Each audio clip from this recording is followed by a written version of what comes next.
Stop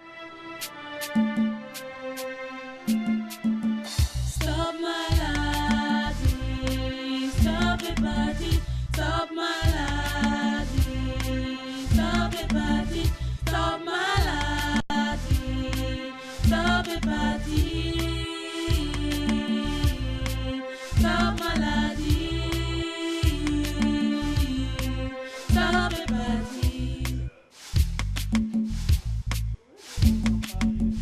Les hépatites virales regroupent les infections provoquées par des virus se développant au dépend des tissus hépatiques, mes amis.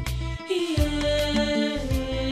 Stop maladie, yeah. Stop hépatite. Les virus sont inopinés dans l'organisme. L'association Odile Tiki-Oyobo, qui a pour but de lutter contre les hépatites C, est née suite à, je dirais, une catastrophe. Odile Tiki-Oyobo était une assistante sociale qui a souffert d'une hépatite C qu'on a ignorée tout le temps. Et au moment où elle s'est fait dépister de cette hépatite, il était trop tard pour qu'on puisse l'aider à vivre. Nous allons sensibiliser à l'université de Douala. Nous avions un programme qui allait du 12 au 14, où on avait prévu sensibiliser au campus, faire des dépistages gratuits, une marche qui ira du rond-point l'université en distribuant les flyers, c'est-à-dire le message Stop maladie, stop hépatite, et des jeux, des activités récréatives au sein du campus, sensibilisation au sein du campus, une table ronde qui sera animée par le professeur Zeton. En fait, quel est le but poursuivi par votre association? Alors, je disais tantôt qu'Odile Tiki-Oyobo, assistant social de son État au Cameroun, est morte d'une hépatite C. Et nous avons donc ce défi, faire connaître à tout Camerounais, à tout le monde, que les hépatites existent, qu'elles font autant de dégâts que le VIH-Sida et qu'il faudrait que la santé publique prenne autant bien cette maladie en charge qu'on le fait déjà pour le paludisme et le VIH-Sida.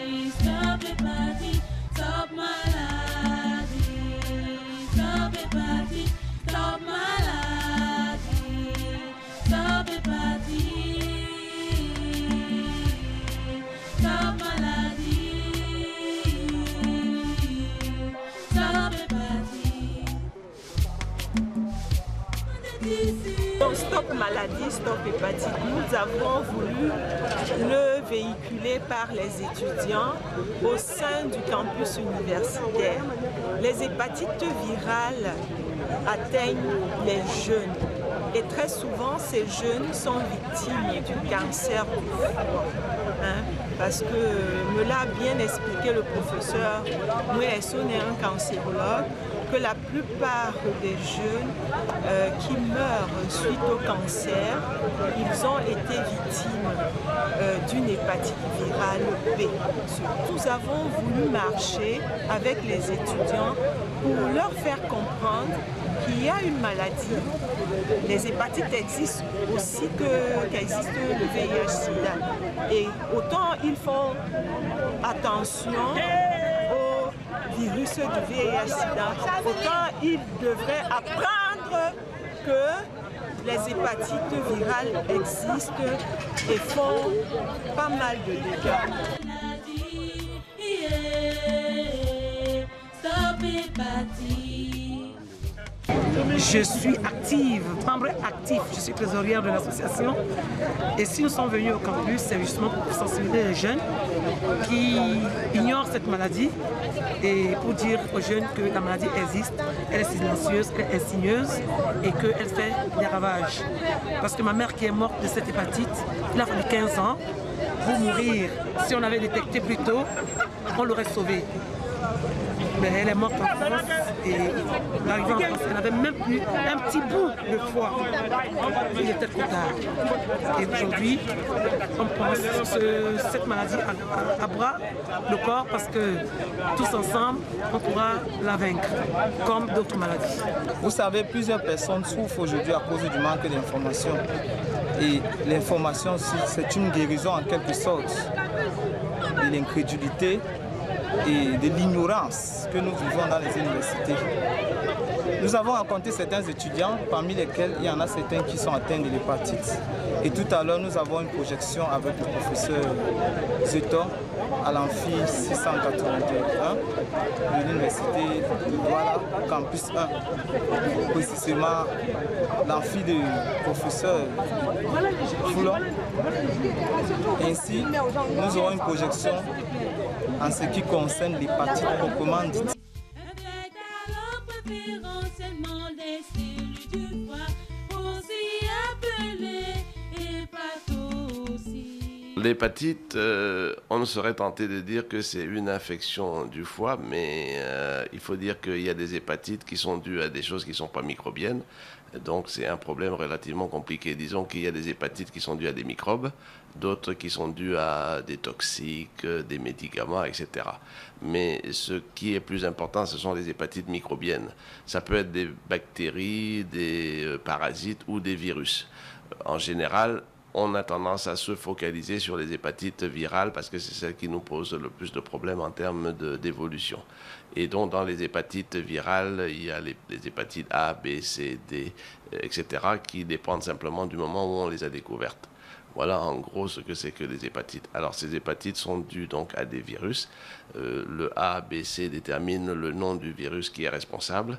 Je crois qu'il faut insister sur les virus qui vont faire que le malade ne guérisse pas. La possibilité de ne pas guérir fait que dans ce cas, le malade va évoluer vers la chronicité. Et à ce moment-là, il y a des risques de cirrhose et de cancer du foie.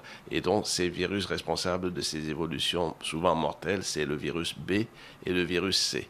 Et puis le virus Delta, qu'on appelle D, qui est un virus particulier parce qu'il n'infecte que quelqu'un qui a déjà une hépatite B. Comme la A et la E, je crois, sont des hépatites qui vont toujours guérir. Donc ça ne nous intéresse pas beaucoup parce que les malades vont forcément guérir. Il faut juste les soigner un petit peu, ils vont guérir. Donc revenons en conclusion dans cette première partie pour dire que c'est l'hépatite B et l'hépatite C, en gros, qui sont les problèmes de santé publique.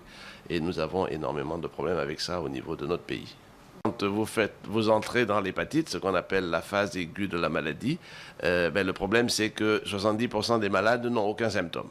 Alors c'est ça le problème, c'est pour ça que nous poussons vers le dépistage. Dans le reste des malades, il y a à peu près 30%, 29 à 30% qui vont avoir quelques symptômes. Et là aussi, c'est des signes comme un paludisme, c'est-à-dire des courbatures, une grande fatigue, un peu de fièvre et parfois un peu d'ictère, c'est-à-dire ce qu'on appelle la jaunisse. Donc vous voyez que beaucoup de malades vont faire une hépatite sans savoir qu'ils ont fait une hépatite, ou bien ils vont faire comme un paludisme, ils vont penser que c'était le paludisme, alors que c'est une hépatite. Et après, on va découvrir qu'ils ont des traces d'hépatite et ils ne se souviennent pas quand est-ce qu'ils ont fait la maladie. Conclusion, il faut se dépister pour savoir si on a une hépatite B ou une hépatite C, puisque je vous répète que c'est ces deux-là qui nous posent des problèmes d'évolution vers la cirrhose du foie et le cancer du foie. Alors, l'hépatite B est très contagieuse, l'hépatite C un peu moins. Donc, l'hépatite C est très contagieuse par le sang, que ce soit directement lors d'une transfusion ou bien tous les objets qui peuvent être souillés par le sang, même à l'hôpital, si on ne stérilise pas bien le matériel, on peut transmettre. Les guérisseurs aussi transmettent beaucoup d'hépatites virales, surtout la B, bien sûr, et puis la transmission sexuelle. Mais il faut savoir que on sait que la sueur contient aussi du virus. La salive également, donc il faut faire attention. C'est un peu moins vrai pour l'hépatite C, c'est moins transmissible, mais ça existe, la transmission existe. Disons que le virus B est que le VIH est 10 fois plus contagieux que le virus B. Donc vous voyez l'échelle. Donc le problème de santé publique numéro 1 pour ces 3 affections que je suis en train de...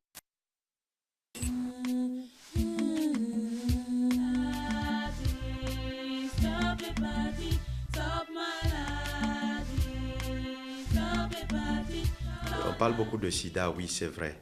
On parle moins des hépatites, c'est un tort. C'est un tort parce que c'est également une maladie qui ressemble assez étrangement en mode de propagation au sida et qui donne des complications qui peuvent être plus dramatiques même que le sida. La principale complication qui nous concerne, c'est le cancer du foie. Le cancer du foie, malheureusement, est un cancer qui survient chez le sujet jeune, actif.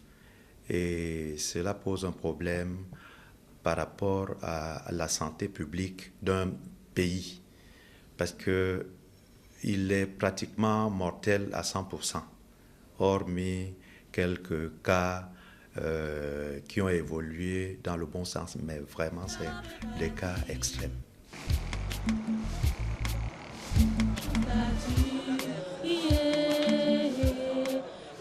Juste insister sur les virus B et C, et le principal risque c'est d'évoluer vers la cirrhose du foie et le cancer. Et à partir de ce moment, ça devient un problème de santé publique puisque le taux de prévalence est important au Cameroun. Parce que l'hépatite A, en général, le malade va guérir. Ce sont les hépatites B et C qu'il faut monitoriser pour essayer de voir si le malade n'évolue pas. Il faut dire qu'il y a beaucoup de malades qui vont guérir après cette hépatite, mais pour ceux qui ne guérissent pas, le risque étant le cancer du foie, il faut faire attention et les surveiller.